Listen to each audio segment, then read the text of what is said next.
A Vort from the Rebbe on this week's Parshas Mishpotim.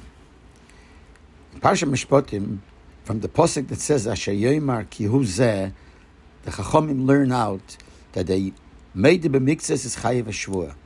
If somebody admits to part of the claim, the din is he has to swear. For instance, if someone claims you owe me $100, and he says I only owe you 50, let's say, so the din is obviously the 50 he has to pay. But he has to swear on the rest. He has to swear that the others, I don't owe you. That means that a made of mixed generally is chayiv shvua. We know that all the dinim that we find in the Torah have a counterpart, a ruchnisdike meaning, a meaning in Avodas Hashem. And what is the meaning of Avodas Hashem, of the senior of a made of mixed is chayiv shvua? And the Rebbe explains it as follows.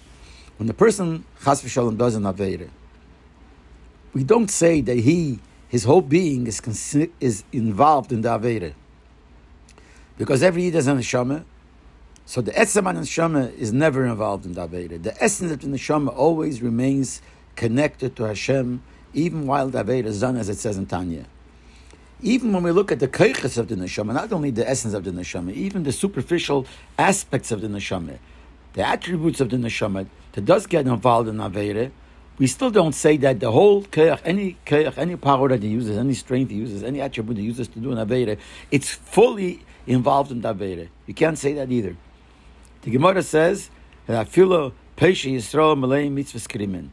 Even Yidden who are Pesha Yisrael means Yidden who are not observant, Yidden who don't do what Hashem wants, are still filled with mitzvahs like a pomegranate, like the pomegranate is full of seeds. Every Yid that Afilo Pesha Yisrael is full of mitzvahs. So you can't say in any aspect of the Yid that even if he does an Aveda with a certain attribute, that whole attribute, that whole midah, the whole keach is involved in an Aveda.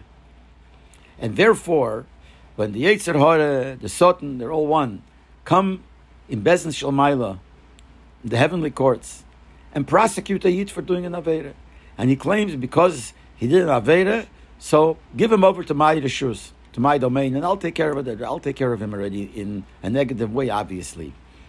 The answer to that is a Yid who did an Aveda is only a Meideh b'miktzas. Part of him did an Aveda, it's true. Not in the Neshama, but in the Neshama itself, the superficial parts of the Neshama are connected to the Aveda that he's doing, but not completely. It's a Meideh b'miktzas. He admits the part, yes, a little bit is, but the other part isn't. And what's the din? The din by a Meideh b'miktzas is that he has to swear. Now, we know that the word shvua, which means an oath to swear, has another meaning. Shvua comes from the word saveya, which means satisfied.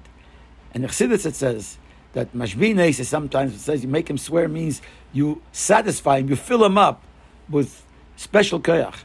And that's a pshat. Every Yid, even if he doesn't have Aveda, he's only a Meideh b'miktzas. And what is the result?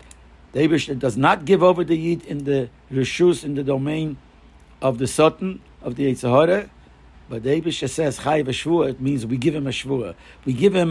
We satisfy him, saturate him with more keiches that he should not fall into the reshus of the klippe of the Yetzer Hara, and he has keich to overcome the Yetzer Hara and even do tshuva for the Aveda that he did. While I'm mentioning this Gemara, that Afilo Pesha Yisrael Malay Mitzvahs Krimin, that even the Yidden who are not good are also full of mitzvahs, just reminds me a story. It's not part of the Sikh, it reminds me a story that I heard, and I think it's true from the way I heard it, from when I heard it.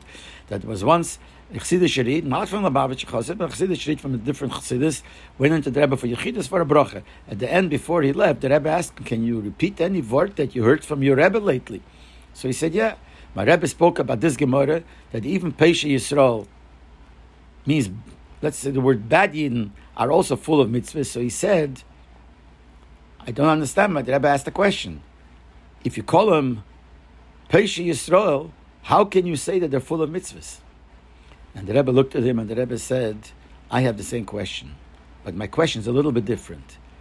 If they say they're full of mitzvahs, why do you call them Pesha Yisrael? And this shows the Rebbe's approach to everything in a positive way.